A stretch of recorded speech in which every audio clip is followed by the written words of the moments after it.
Hello class 10th. Today I am going to start new chapter absorption by roots. As we know that roots help to anchor the plant in the ground, help to support plants, and the main function that roots absorb water and minerals from the soil and transporting them to the stem, and stem with the help of xylem conduct water to different parts of the plant. Let's see why plants need water and minerals.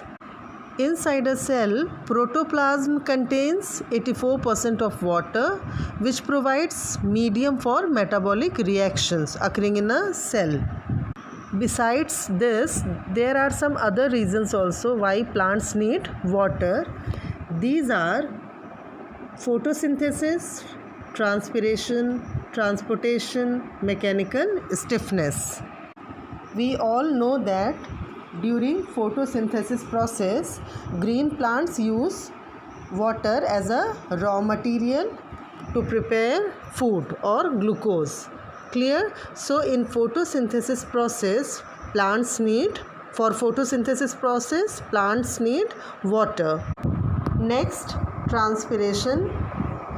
We all know that during transpiration process, water turns into vapor. It evaporates and passes out through stomata for cooling the plants and pumping water and minerals for plants. So in this process, water moves up the stem of a plant from roots to leaves. This continual flow of water and nutrients, minerals, keeps the plant cells firm. If there will be short of water in the cells, then they lose firmness and the plant starts to wilt. Next, transportation. Water helps a plant by transporting important nutrients through the plants.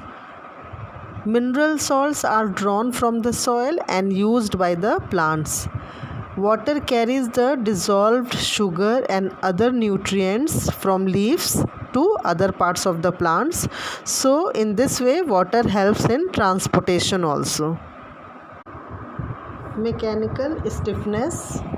Water helps in maintaining mechanical stability and rigidity. This is achieved by the condition of turgidity. When cells are turgid, they remain rigid. So water provides turgidity, which is necessary for the stiffness of plant tissues. Roots of the plants have certain specific characteristics which enable them to absorb more water from the soil. These characteristics are: first one, surface area of roots is enormous. Second, root hair contains cell sap of a higher concentration than that of the surrounding water. And the third one, root hairs have thin walls. Let's discuss about all these characteristics. Now we will see how absorption of water is related to surface area of the roots. Students, in front of you there are two types of roots. One is tap root and another one is fibrous root. If I will ask one question that which from these two, which root will absorb more water? Definitely your answer will be this one, fibrous root. That fibrous root will absorb more water. And we all know what is the reason behind that. If we compare their surface area, we get that in comparison to fibrous root, tap root is less surface area. You can see in the figure, tap root is less surface area. Only few root hairs are present. So you can see the surface area of tap root, while in fibrous root you can see large surface area. Clear, children? Large surface area. So fibrous root are covering large surface area as compared to tap root. So fibrous root will absorb more water as compared to tap root, because fibrous root is having large surface area. So more surface area, more absorption of water.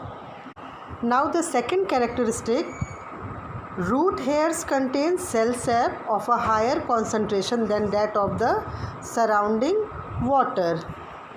Before the explanation of this point, we will see what is osmosis. Osmosis is the process in which water molecules move from their region of higher concentration to their region of lower concentration through a semi-permeable membrane. Now we will see the structure of root hair. You can see this white portion. This is vacuole. Is it clear, children? This white portion is vacuole, and inside the vacuole cell sap is present. With pink color I am showing cell sap. Now the question is, what is cell sap? Cell sap is the solution that fills the vacuoles of plant cells. Clear, children? And this cell sap contains sugars, amino acids, mineral salts, etc. Clear? This cell sap contains sugar, mineral salts, amino acids, etc. Okay? So a root hair contains cell sap, this one, cell sap, which has a higher concentration of salts as compared to the outside soil water. Due to this difference, osmosis process takes place and the outside water diffuses into the root hair. So you have seen that as compared to the root hairs, in soil water molecules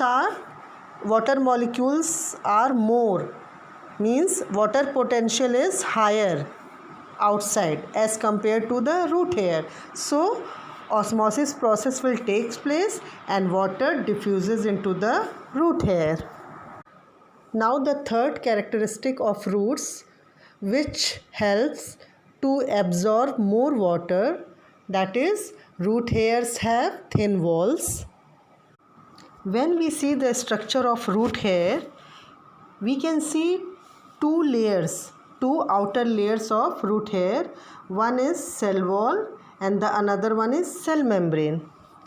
The cell wall is permeable membrane, means it allows the movement of water molecules and dissolved substances also freely in and out of the cell, and it is thin also. But what about the cell membrane?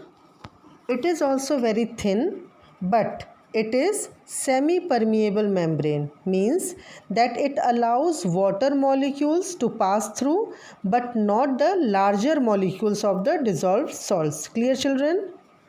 So this is the main characteristic of roots which help to absorb water from the soil.